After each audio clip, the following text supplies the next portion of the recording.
What's up, gamers? Welcome to Battle Mallet Podcast, episode 75, Hexed, Reckless Fury, and Wrack Ruin review. Say that 5 times fast. For anyone that isn't familiar, the Battle Mallet Podcast is the journey of 3 busy gamers playing games that they love, balancing life with those games, and making their way to the Nova Open convention every year. In tonight's episode, we are going to cover the newly released Rivals decks, Wrack Ruin and Reckless Fury. My name is Jerod Johnson. I am your host for this evening. I am joined by Trace Al Capone Hyde. First to paint. And Jason Table Noob Murray. I'm nothing but a shill.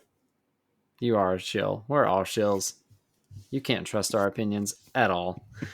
So we've got these 2 decks to get through. This will be our first episode for this series of releases. Coming to you on release day. You can expect other episodes for the 4 Grand Alliance boxes that are also on pre-order today shortly. So we got a lot to get through. We got a lot of content to make. So we are not going to do any kind of hobby roundup.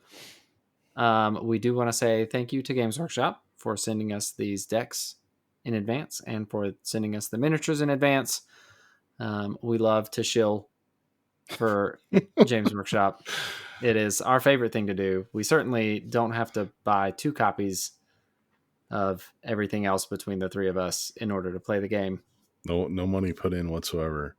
Yep. And anyone that knows me knows that I'm opinionated, and I will give you my opinion. I'm sorry that my opinion weighs on the side of having fun with my friends instead of griping and complaining. I almost said the other word, and you would have to bleep it out.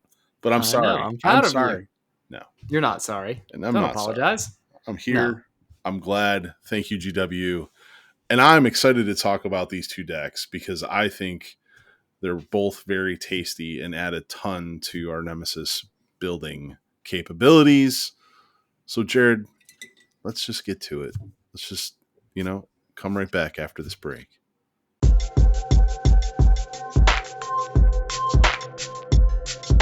And we're back from that awesome commercial with our tons of sponsors. I appreciate them. Thank you. But we're here to talk about Reckless Fury. It is Fury and Reckless. It's fantastic. And right here, this is where I say, just shout out to Zandire's Gravebreakers. I'm just, make sure I get that in there. Perpetual shout out. So before we jump into the review, before we start talking about the cards, we want to remind our listeners or inform any new listeners that when we review these decks, we're going to start from a frame of mind of looking at this as a Rivals deck, and we're going to call out the cards that you want to see early. So you're not going to get like a card by card breakdown from us.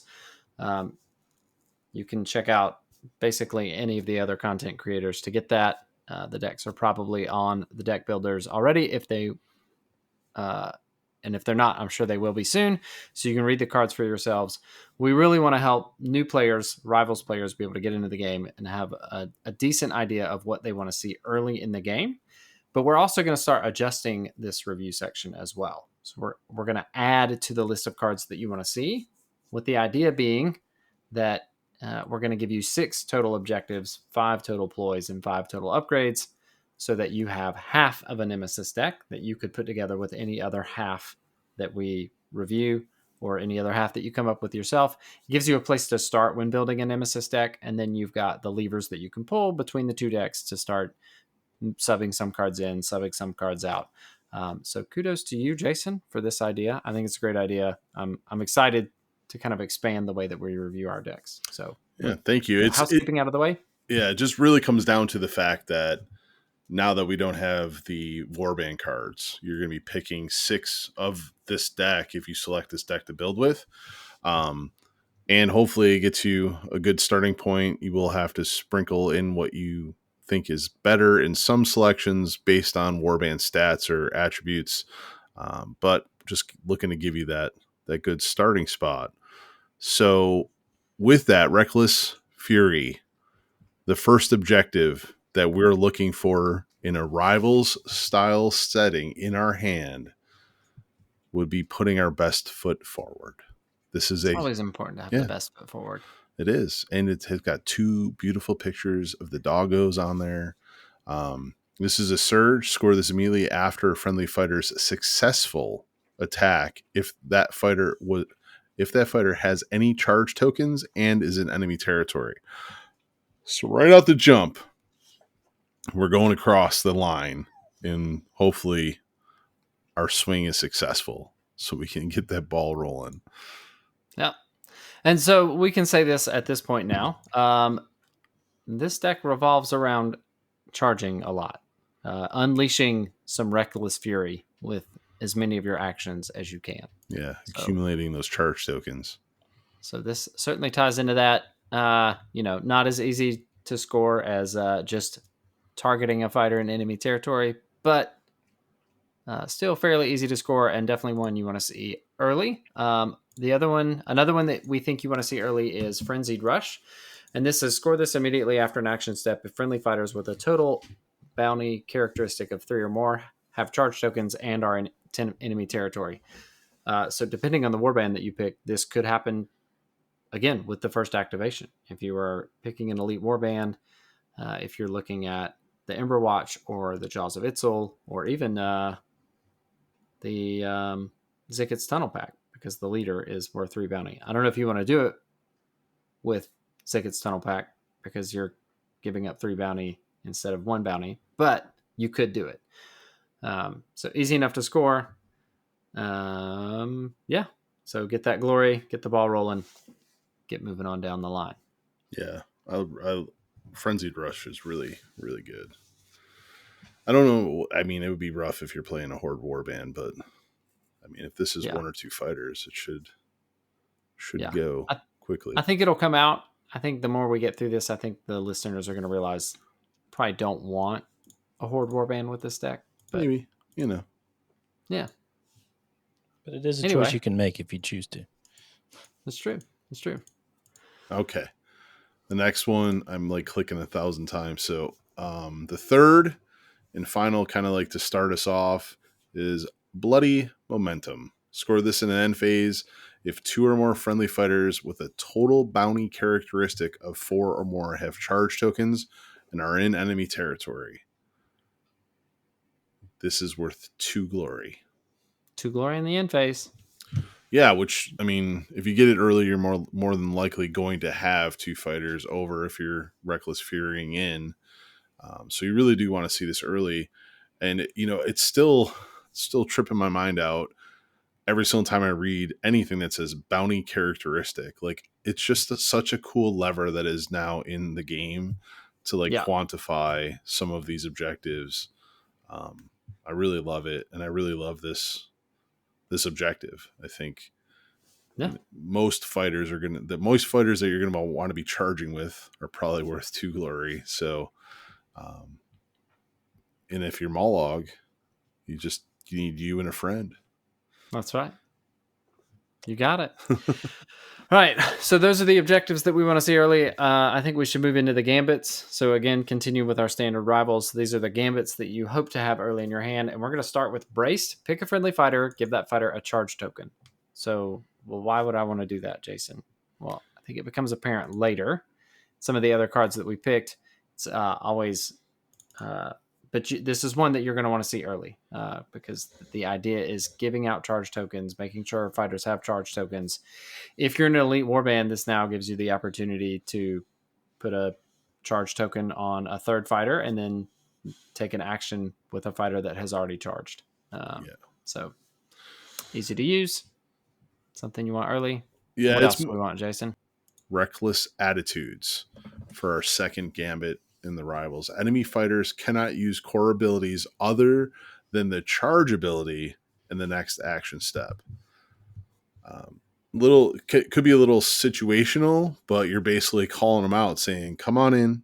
The water's nice. It's nice and toasty.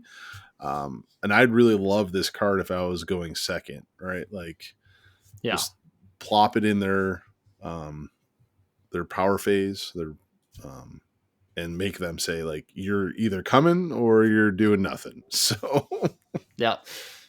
Yeah, it's a good one. It's a little bit of control piece in there, which is really nice. It's going to hit those warbands that have special actions, like Sepulchral Guard or Thorns of the Briar Queen. It's going to prevent Cyrene from using the Hammer Tide. So, gets you set up pretty nicely. The next gambit that we think you want to see early is Diving In. And this is pick a friendly fighter, push that fighter up to 2 hexes. That push must end adjacent to any fighters with charge tokens. So it could be friendly, it could be enemy. This is helping you out with positioning. You could charge a fighter from the back line, put them right across the line, and now you can push another fighter. Like you could even basically leapfrog across that fighter and end up in front of where they are going into your next activation. Maybe let you attack without charging in an action. I keep saying activation. It's an action step. We'll get there eventually. Anyway, so that's I think that covers it for the gambits that we want to see early. So we can move on to the upgrades. And Jason, you really liked this first one. Oh, this might be one of my new favorite cards in all of the sets. Blade Catcher. While this fighter is a target of an attack, the attacker cannot use weapon abilities. That's so sweet. Like, new flavor of a card. Shut off Grievous, shut off Cleave. Like this, really, and it only costs 1 glory, so it's so nice. Yeah, I mean it is effectively a guard or a +1 wound. +1 defense. Potentially even. There's a lot going on there. It's really good. All right, so the next upgrade that we think you want to see is a free upgrade. So our first free upgrade that we have seen, 0 cost upgrade that we've talked about, that we've raved about, is great speed, +1 move. While headlong charge, this fighter has +2 move while this fighter uses the charge ability. So not as flexible as great speed, but definitely more powerful. In that, you can get a whole lot further. You have to be charging, but that's what this deck wants to do anyway. So you definitely want it early because you can put it on for free and get where you need to go. Mm-hmm. Yes, I love free upgrades that give me more movement and break the core stats that are my warband. For the third upgrade, Utter Ignorance. I'm so proud of you. I'm just ignorant is the way I am. If this fighter would be slain, they are not slain. Remove damage tokens from this fighter until they are vulnerable, and then discard this card. That's pretty good. It costs 2 glory, but the fact that I get to live again. Yeah, just a free don't die card. Yes. And it's nice that it breaks, so I just never don't die. Yeah. Well, yeah, but at least you don't get to keep it, right? Yeah. So it's good that it breaks.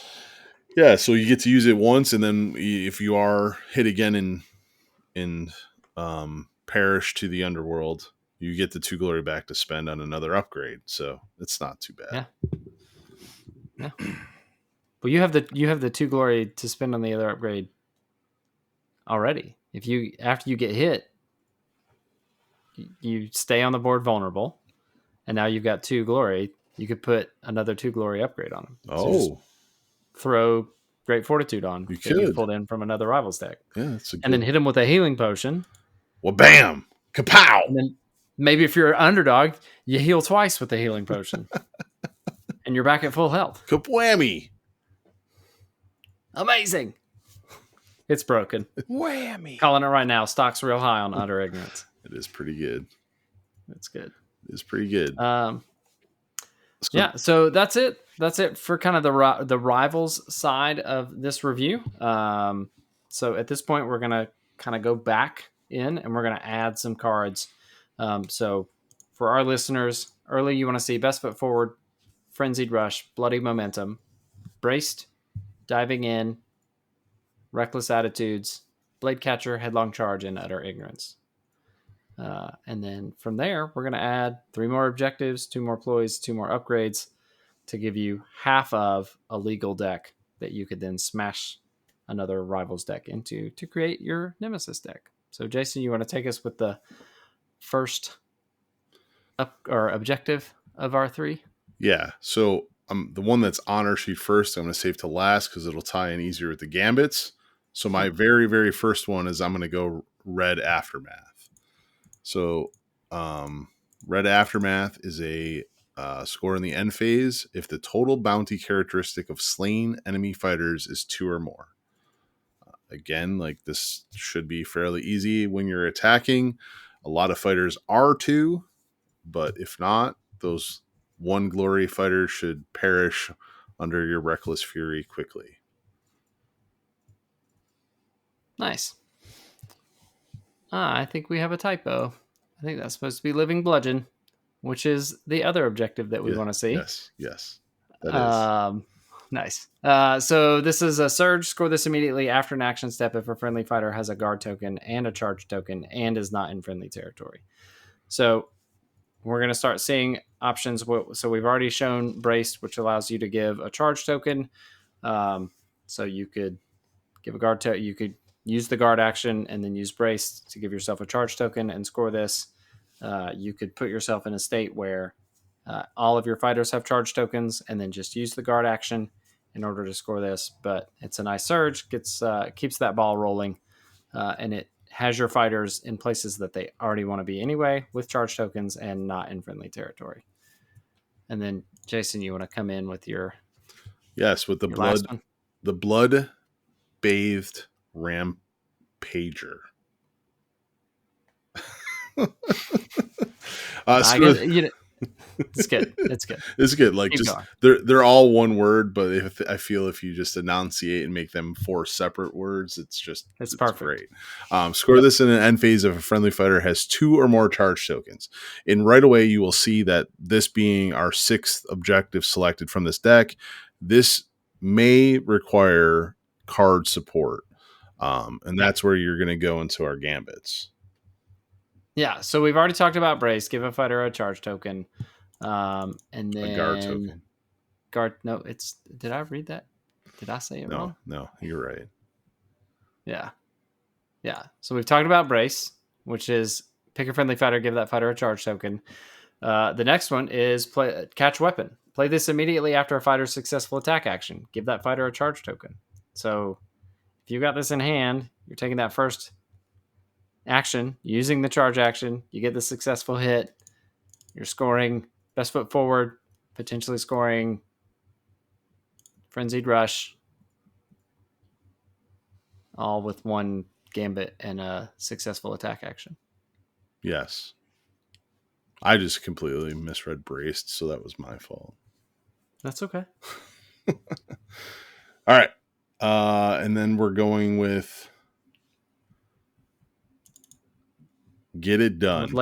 I was going to say Larry the Cable Guy. Yeah. Get it done. Pick 2 friendly fighters, remove a charge token from one of those fighters, then give the other fighter a charge token. So this has, double effect. Like you could literally make a charge fighter not charged, and then lay that charge token onto a charged fighter for 2 charge tokens. Nice. The big value in it is that you can take a charge token off of somebody that you want to be able to activate and charge again. Yep. So extremely powerful, but it will also help us score that blood bathed rampage. Yep. So awesome. What else do we have in upgrades that can help us get the job done? Yeah, so this isn't going to help us get the job done, but it's a really good upgrade. Keen Eye. This fighter's melee weapons have +1 attack dice. It's a 2-cost upgrade, but more dice, weight of dice is always nice. And the deck that you're pairing with may not have that option, so you can include it from this one. And then the final upgrade is Blades of Wrath. If this fighter is slain before removing them from the battlefield, roll a number of attack dice equal to the battle round number for each enemy fighter adjacent to them. If the roll contains any hammers or smash, inflict 1 damage on that fighter. Nice. And the card art is one of the K-Knight Shadow Stalkers in the midst of the Exiled Dead zombies. The dentist zombies. The dentist zombies. Yep. So completely surrounded. Gonna die, but hopefully gonna ping out some damage on the way out. So that's it. Yeah, so as we already know, this is a strike playstyle deck. I really like it. I think there's a lot of tools in here. I think that it pairs well with some other strike decks, or it can be a great foundation just to build off of an aggro playstyle. But what type of board are you looking for when we play this deck? Yeah, so you're going to want, and I'm just waiting for the community to decide what we want to name these, or for GW to publish a name. The Seal, as we call it, Sundial, it has been called other places. It is the deck, it is the board that does not have any blocked hexes. And you want to set it up 5s, so 5 hexes in neutral territory. And you're going to pick the side that has the 3 starting hexes up front. That does put one of your starting hexes in front of a stagger hex, but that's okay. It's fine. You can be staggered. You're still going to be charging anyway. Yeah, but it just gets you up front, gives you more opportunities to get your fighters into enemy territory, which is where you want to be for the objective deck. Okay. And Trace, do we have a new player rating? Silver. Yeah. Okay, so any reason why this is silver? It's a strike deck, so there's just a little bit of nuance in trying to manage your charge tokens and stuff, because that can be not difficult to do, but you can get caught out if you're not careful in how you place those, doubling up one and leaving a fighter not with a charge token, and you're planning on trying to attack again or whatever. So there's some nuance there. Yeah. Not as straightforward. Straightforward. As the other one, Yeah, it's straightforward, but not as, yeah. Cool. Yeah, it's not going to flow like water like Blazing Assault will. But Blazing Assault with this deck could be. Yeah, I know, right? Spicy. Yeah, just certainly drop Annihilation. Or don't. Because you're bold. No. Keep Annihilation. It's fantastic. Yeah. I really like this one. I really like the playing with the charge token mechanic in this deck. So I mean, I took Annihilation to my first tournament, my first major tournament when we did it back in the day. Well, we all make mistakes. That's right. I scored it twice. That's pretty good. I think that is 2 more times than I have ever scored that card in the entirety of my Underworlds play. So that's pretty good. Yeah, so I think that wraps this up. Do we want to throw out?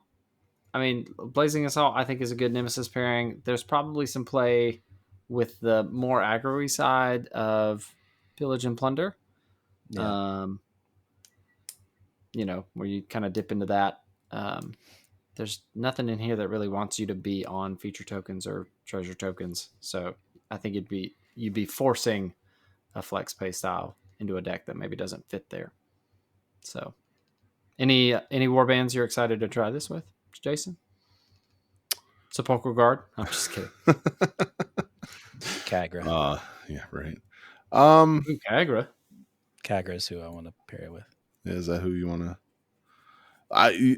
So my first initial is this deck with Brethren of the Bolt and the other strike deck. Blazing Assault. Like that's what I want to try. Like they have, the charge again style up in. No, that's true. Yeah. Their war scroll. Plus, like with them being 5 fighters, I'd be able to manipulate being charged out a little bit more. Like just that type of stuff. So no, that's awesome. I look forward to seeing. What about you? I want to see your brethren on the table, Jerod. I mean, they just came out, but the Jaws of Itzel, because now I can give the Jungle Swarm a charge token. So again, manipulating the game state so that I can continue to activate my Saurus Warriors and Old Blood, Sunblood, while they still have charge tokens. And then Kagra for you. Hashtag Trace? not Clacktrock. Hashtag not Krokgar. Yeah. Yeah, rock. Yeah. I don't know. He's not in the one. rotation, so I don't even know what he is anymore. Claptrap. No. Claptrap. Oh gosh. That's what I wish I could do an known as from impersonation, now. but it's not coming. All right. Well, I think that wraps up this section. We'll take a break, and when we come back, we will talk about Wrack and Ruin.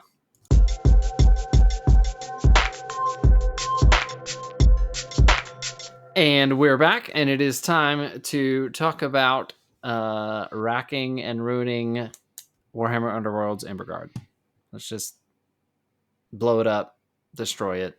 It's probably not worth playing anyway. Just kidding. Just like the game.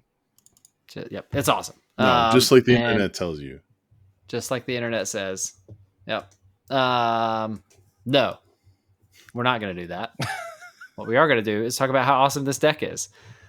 Because it's got all the pings. Well, yeah. So, I mean, if we're going to make commentary on it, when I first started reading that, right? So when I start reading the decks, I'm going through the objectives and I'm like, I don't know. Meh. And then as you read all the way through the deck, I'm like, oh, yes. Yes. Oh, yeah. Yes. This is spicy. Yeah. I think there's some fun stuff happening in here. Anyway, so we'll say it now. We'll say it again later. This is definitely a mastery deck. It deals with damaging your opponent, damaging yourself, having your own fighters vulnerable, positioning, deals with edge hexes. There's a lot going on here. Yeah. So it's not it will play. It may not be immediately apparent what the strategy is when you first start looking at it, but we think that there are some really good cards in here. So standard review, we'll give you 3, 3, and 3 objectives, ploys, and upgrades that you want to see early. If you're playing this in the Rivals format, then we'll expand that to 6, 5, and 5 set that you would take to be half of a Nemesis deck to start with. All right, and what we want to see first is probably how your brain is going to feel after playing this deck, and that is bloody and bruised. Score this immediately after your warband inflicts damage on an enemy fighter if 3 or more fighters are damaged. So note that the damaged fighters don't have to be enemy fighters. So you could damage 2 of your own fighters somehow and then inflict damage on 1 enemy fighter, and you're going to score this. Yeah, and just for clarity, warband includes all of your cards and your fighters. Yeah. So I like it. I like it a lot. All right. Trace, what are we looking at next? Ploy Master. Score this in an end phase if you've played at least 3 or more ploys in this battle round. There we go. Ploys generally are more valuable early.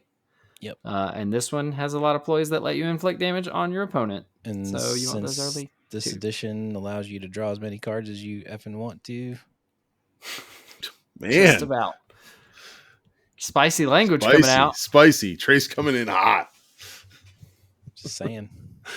All right. And the third objective that we want to start out with is Unsafe Ground. Score this immediately after your warband inflicts damage on an enemy fighter in an edge hex. If you are the underdog, that enemy can be within 1 of an edge hex instead. So when you add the underdog in here, the space gets pretty wide. But that's why you want this early, is because you want to manipulate the board state to inflict that damage on an edge hex. We'll get to it in our review, but to spoil it now, because it is right here, there is a board where you can set a starting hex onto the edge. Now, granted, your opponent does not have to put a fighter there, but hopefully they do. That's right. So, speaking of manipulating the board state, the first ploy that we want to see is Damned If You Do, and that is your opponent must pick one of the following abilities for you to resolve. And this will be a pattern for this deck where you present your opponent some options and they have to pick one.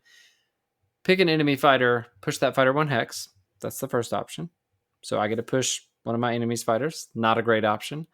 Pick an enemy fighter that is not vulnerable, inflict 1 damage on that fighter. Also not a good option. So either I get to mess with your positioning or I get to inflict 1 damage on one of your fighters. I think it's pretty good. I do. but I don't. Okay. Well, what do you like, Trace? Deadly traps. That's what Yeah, I you do. like. Play this immediately after a friendly fighter's drawn attack. If the target is not vulnerable and was driven back, inflict 1 damage on the target. Get Nice. pushed into a trap. I mean, Yep. this reminds me of Pit Trap, so yeah, I gotta love Yeah. it. Correct. I do like the play space where you can only use it on a drawn attack. The drawn attack is a nice touch because it gives you something for nothing, basically. Yeah, but it does. It also doesn't like snowball, right? Correct. Like you're not Yeah. like, oh, I was only gonna do. I thought I was only gonna take 2 damage. Right. Surprise! Here's 3. Or you're not going from a crit grievous attack into another ping after that. Yeah, exactly. Yeah, Yeah. it's I like it. it's It's good. really cool. It's really new flavor. I love it. A new lever to pull, which I like. I love it a lot, like totally a lot. And then Vicious Intent is our third gambit. Play this immediately after you pick a melee weapon as part of an attack. That weapon has +1 attack dice for that attack. If the target is undamaged, that weapon has +2 dice for the attack instead. And even though I love this card a lot, it gets me +2 dice. Just remember, this is Potion of Rage territory. So if you're rolling 5 dice, your attack will fail. Guaranteed. True. Yep. You want to be either rolling 4 dice Or 6. or 6 dice, Yes. not 5. Not 5. Yep. Play testing. All of the games that we have played lately, they have made that true. 3 dice hits. You 4 will be dice damned hits. if you do. Yep, that's Decide right. to roll 5 dice. No, Yeah. again, just great wording on the card as far as here is a bonus I if it agree. is in this certain state. Yeah. And I'm really loving that about version 2. Like there's just so much of that sprinkled in where card does X, but it could also do Y if the game state is this. So Yeah. really It's cool. got It just shows that the designers are looking at all of the different game states that could exist and like using those as levers to pull for like how the game works.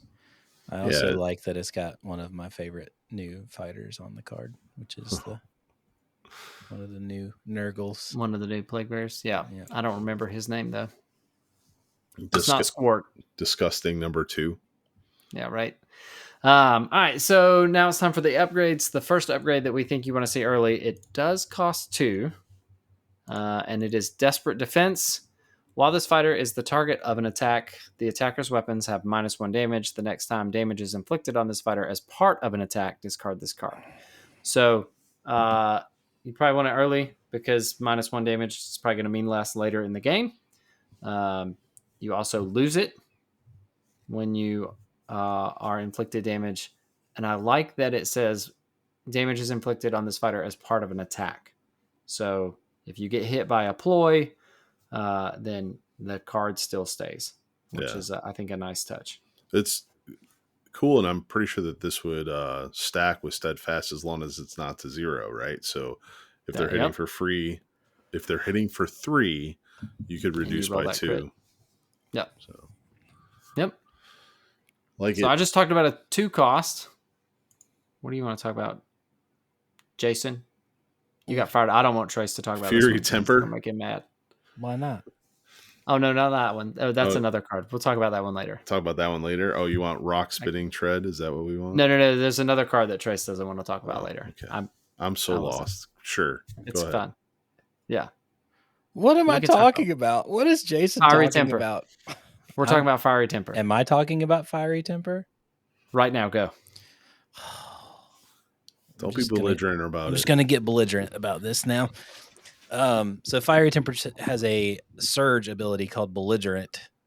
Immediately after this fighter has been picked to be pushed, you can inflict 1 damage on this fighter. If you do so, this fighter is not pushed. It also costs 0 glory. Yep. Free. For free. So free abilities are cool. I like that. Yep.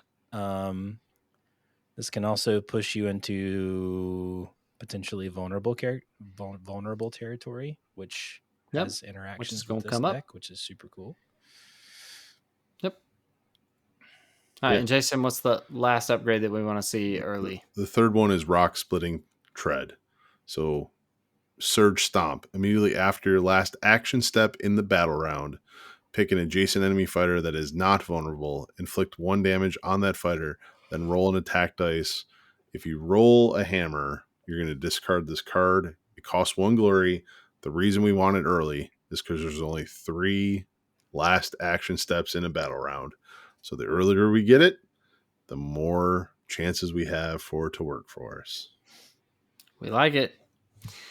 All right, so that concludes the rivals. So now we'll move into like the Nemesis pairing or Nemesis build that we think you want to see. So we're gonna add 3 objectives, 2 ploys, 2 upgrades, and like we do with our lives and with the recording of this podcast, we are living on the edge, and so that is the fourth objective that we think you want to add in here. And living on the edge, score this in an end phase if a vulnerable friendly fighter is in enemy territory.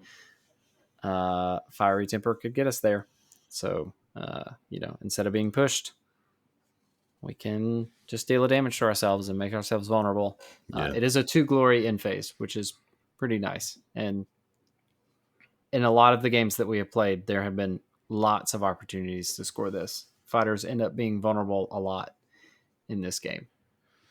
We have found. I thought the picture would have like Aerosmith or something on it though. That was what I was waiting for. I know. Right? Well, I mean, if Jerod was the epic editor that he claims to be, he would splice in "Living on the Edge" in the middle of that segment. Could, and then we could get a cease and desist. That'd be awesome. That from our tens of listeners. Yeah. Well, from my mom would report us. That's right. Those Battle Mallet boys are stealing Aerosmith's music. Well, we really are low on options here. Yeah, I don't even know where to go. Low on options. Score this immediately after you discard a power card if 5 or more ploy cards are in your power discard pile. Nice. For 1 glory in the end phase, you're going to be discarding ploys. Yeah, well, no. Here, score 1 glory for playing the game. Yeah, but you also discard the upgrade if a fighter is slain too, right? Correct. So you can back into it that way as well. No, it's ploy cards specific. No, if you discard a power card. card. You have to have ploys in the discard. Ploys in, but the discarded card that triggers it could be. Or if 5 or no. It's if 5 or more. Yep. So the ploys could be there. Yep. I think you would have already scored it. But you could have not had it in hand. I got you. Nice. Yep. This episode is definitely meeting a predictable end. Oh, I don't know. Why is it predictable? Because score this immediately after an ability on a friendly Wrack or Ruin card inflicts damage on an enemy fighter holding a treasure token. The hardest part here is the treasure token. So if you're playing against a strike warband, that will be maybe more difficult to set up because it cannot be covered. It has to be treasure. But this whole deck wants to inflict damage through their cards, through their pings. I like it, but it is probably one of the harder ones to set up. I think so, but there is a card in here that would help you set it up. So this is we start getting into card dependent territory here, but confusion is in this deck. So it's the next game that we think you want to see. Pick 2 adjacent fighters, remove those fighters from the battlefield, then place each in the hex the other was removed from. So a little swap-a-roo. So now you could have a fighter that is on a treasure token and attacking somebody that isn't, swip them around, hit them with the ping. Bada bing, bada boom. Yep. You just scored. Flip it, reverse it. Your thing. And then here's the card that Trace doesn't want to talk about. Jerod, I'm looking at you specifically. That's right. For this. Yeah. This is a card called Fireproof. The first time damage is inflicted to a friendly fighter in the next turn, reduce that damage to 1. Yeah. So the old Dwarden resilience coming in. It's so nice. Like, let them burn all those gambits. Yeah. Juicing up their fighter and be like, no, we'll just just gonna go to 1. Yeah. Just 1 this next round. Yep. You're gonna add all those dice. You're gonna use that Grievous upgrade. Yeah, I'll just take 1 damage. Thanks. I like that you could key it off, right? So like if you're in the mirror, your opponent has ploys that inflict damage. Nope, it's next turn. Oh, it's in the next turn. Yeah. So I mean, Nice. you could still damage them through the ploys, but yeah, next turn. Next turn. Nice. So yeah, it's even better than I originally thought. It is. It is. Certainly be. Yep. All right. So moving on to the last 2 upgrades that we think you want to include to make this half of a Nemesis deck. We're going to go with Misfortune. This is another free upgrade, and it has the surge ability Ill-Fated. Immediately after this fighter uses a core ability, you can inflict 1 damage on this fighter. Then you can remove this upgrade from this fighter and equip another friendly fighter with this upgrade. So you get to put it on for free. You're getting to damage your own fighters, which you may want to do for the objectives, for living on the edge. There may be other reasons. And then you can move it to somebody else. So you can spread the damage around. Yeah, it's a utility card that you may need running this deck. So like it. Mm-hmm. And then the last one we have is Unstoppable. This is a 2 glory upgrade. While this fighter is vulnerable, each time 1 damage is inflicted on this fighter, reduce that damage to 0. So they will still survive if they're getting hit for 1 damage, and they are vulnerable. So just right on that edge of life. Yeah, which is I mean, they're still vulnerable. Can't reduce 2 damage to nothing, but they're not going to get hit by a ploy that inflicts damage. They're not going to get hit by a damage 1 attack to take them down. No. Yep, that's pretty good. And it also helps us score the vulnerable card. Here. So again, living on the edge, building off those needs. Yep. All right. So we said it before. We'll say it again. This is definitely a mastery deck.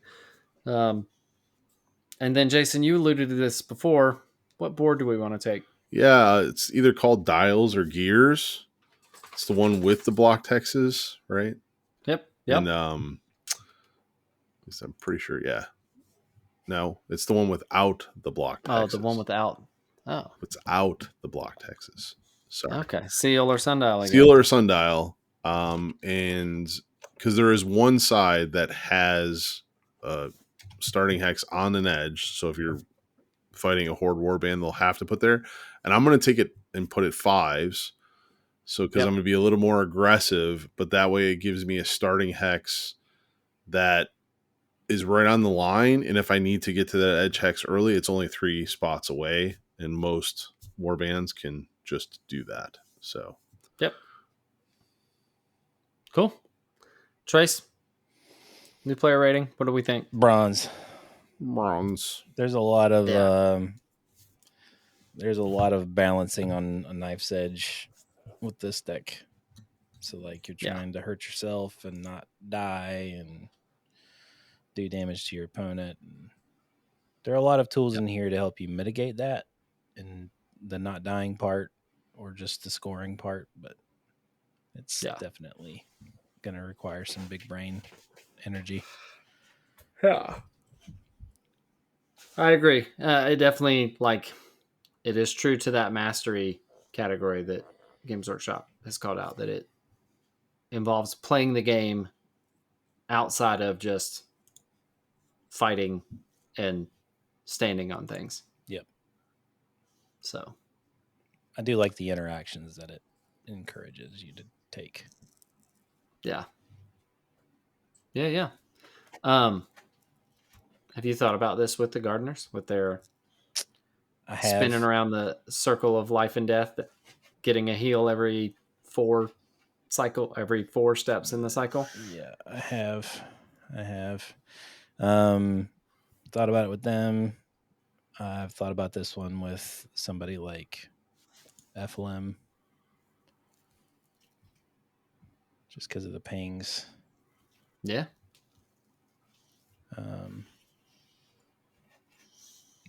I mean, I think my prediction for Worlds is this paired with Drom. Just saying. You think so? Just, I mean, Hot off the presses. I I think mean, that's a good prediction. yeah.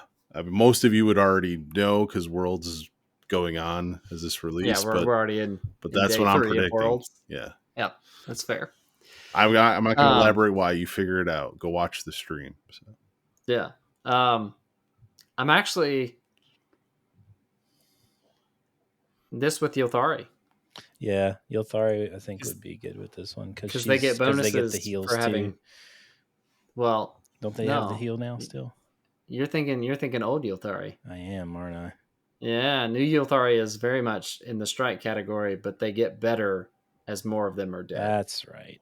I got their card. So they they can add dice or add damage. Yeah. Based on the number of slain friendly fighters.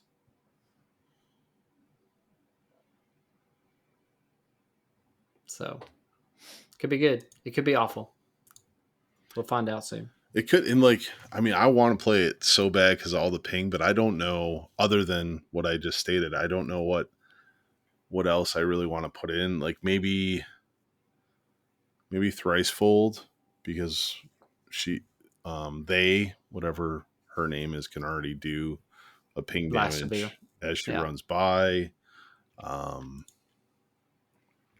don't know. Like that deck fits very much within their like lore too. Yeah. Hurting each other, hurting themselves, hurting the opponent. Yeah. And that's why I like this deck so much, right? Because there's those options, which used to be their kind of play styles. Like, here's a card, pick one, right? Yeah. I mean, Morgoth's got the health pool to back it up. And they don't hate their their targets already being damaged. So that's certainly an option. But yeah. Maybe I'll just put it with the Heffalump. Yeah. You could do it. But anyway, I'm looking forward to build with it. I don't know why, but in version 2 here, I am leaning so much into strike or aggro. And I think that if you paired this with one of the 2 strike decks and take, the juicy bits to up your accuracy and some of the great objectives, and then you sprinkle in the ping, like that's the way that I want to play it. And again, like I used to be a flex or hold player, but for whatever reason in version 2, I just want to go.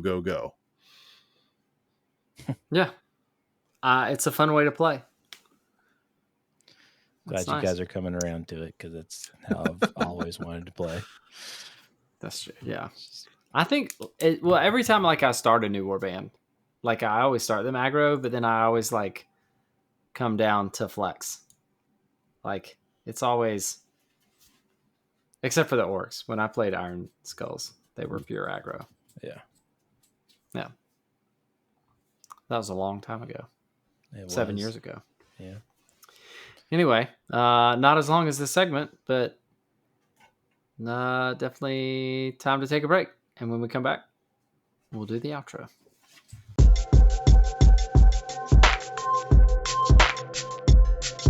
And we're back, and that will wrap up the 75th episode of the Battle Mallet podcast. We want to start by saying thank you to Games Workshop for sending us these decks to review, and for the 4 Warband packs that we will have episodes out for shortly, for sending those us to review as well.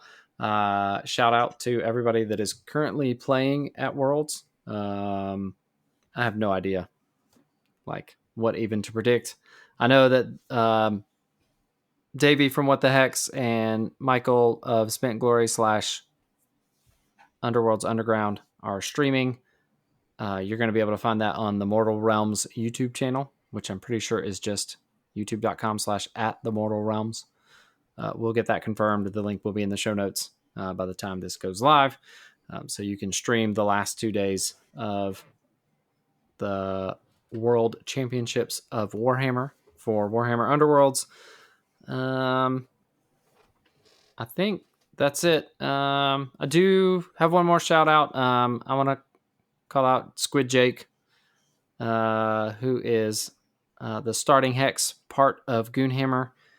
He's been pumping out a lot of content, getting stuff out, adding another voice to the content field, coming in from a new player's perspective. He has not been in the game very long, but giving his opinions and takes and things. He's got good content coming out, good reads. So keep it up. Any other shout outs, comments, concerns? No, I just, a comment from our last recorded episode. I mean, now we have 33 warbands? 35 now. 35? Oh my lord. Because Jaws and Gardner 35 warbands, and the game has been out about a month, if that, when you can get your hands on them. So it's just crazy. Like, that's a lot of stuff for a new edition of a game. And I am super excited to start up locals again. Looking forward to seeing all of our friends out there rolling dice. And I can't say rolling crits anymore. I guess I can, but it's more just rolling dice. So it's not the same. It's not the same. It's not the same. It's still fun, but still fun. Not the same.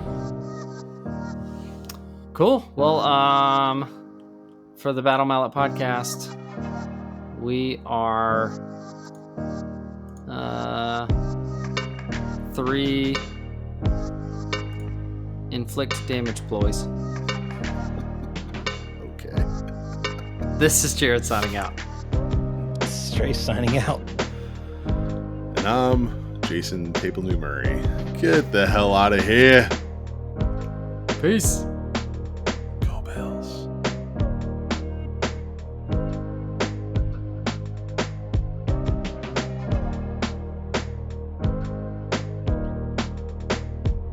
The Battle Mallet podcast is protected under the Creative Commons license. If you have further questions as to its use, you can find more information via links on podcast.battle-mallet.com. Music by Anno Domini Beats.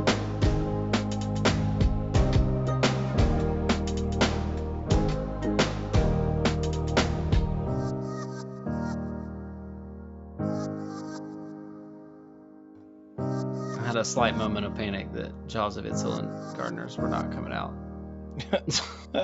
this week. They Like, are. oh god, this is gonna be a ton of editing to do to pull all that out. They are.